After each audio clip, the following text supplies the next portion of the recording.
What advice kind of would you give to someone who doesn't have the same upbringing, that was normalized, all their friends and family are kind of in a similar state, that they kind of feel helpless to their scenario of, I can't make it out because my environment, my friends, the pressure. Do you think they can?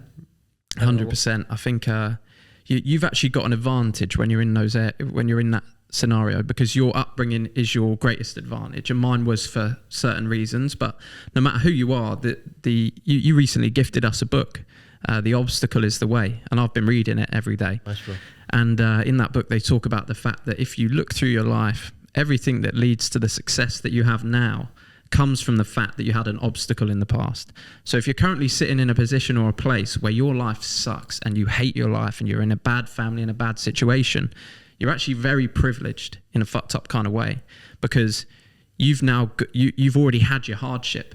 And there's a lot of people, they look at their lives and they have everything and they feel empty, and they have to find hardship themselves. Now, you've been given hardship, and what I see that as in my eyes is God's giving you a chance to prove yourself.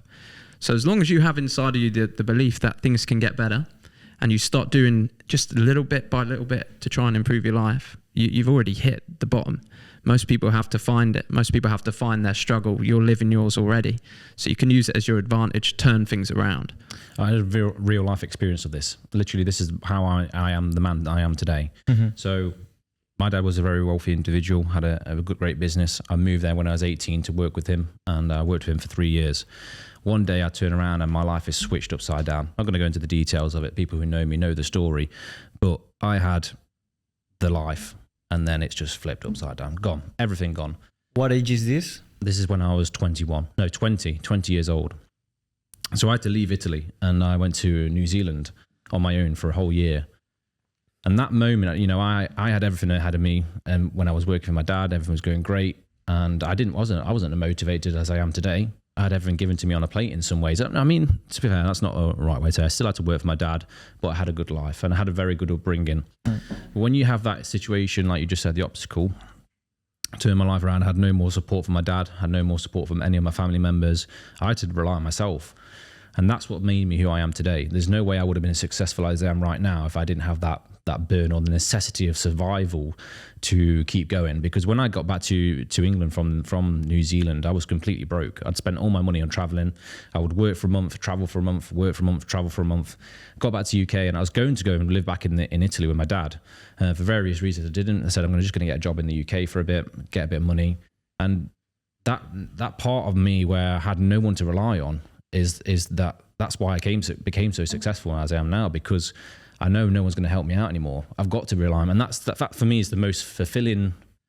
I don't have to explain the most fulfilling sense that you can keep in yourself when you don't have to rely on anyone else.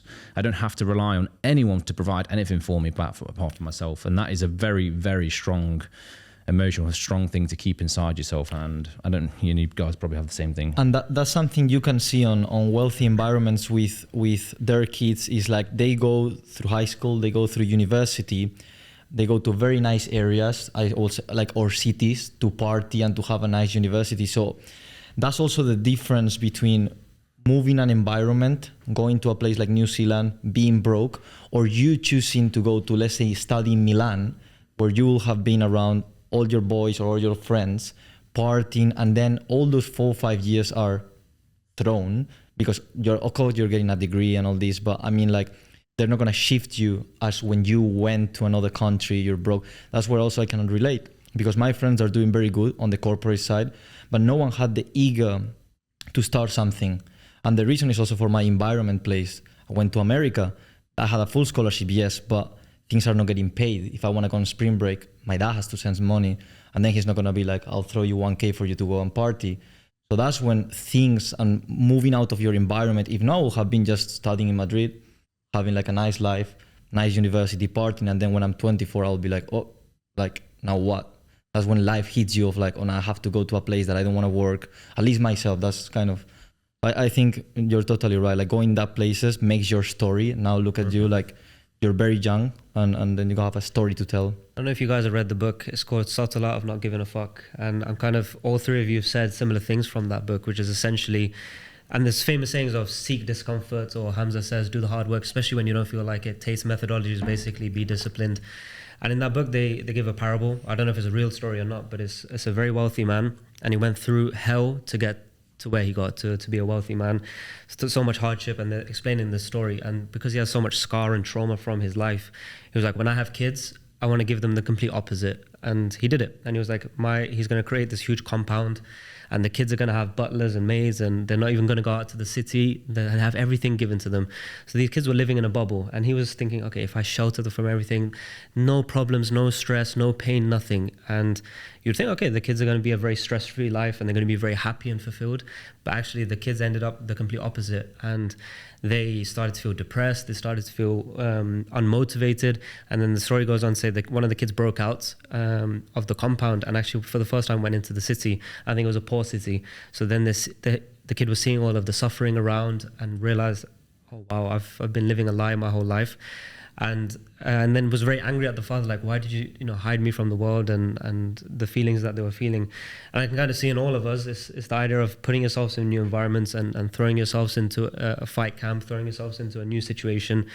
Myself moving to Madrid, yourself moving to the US, it's different environments that can really shape you and push you forward in life.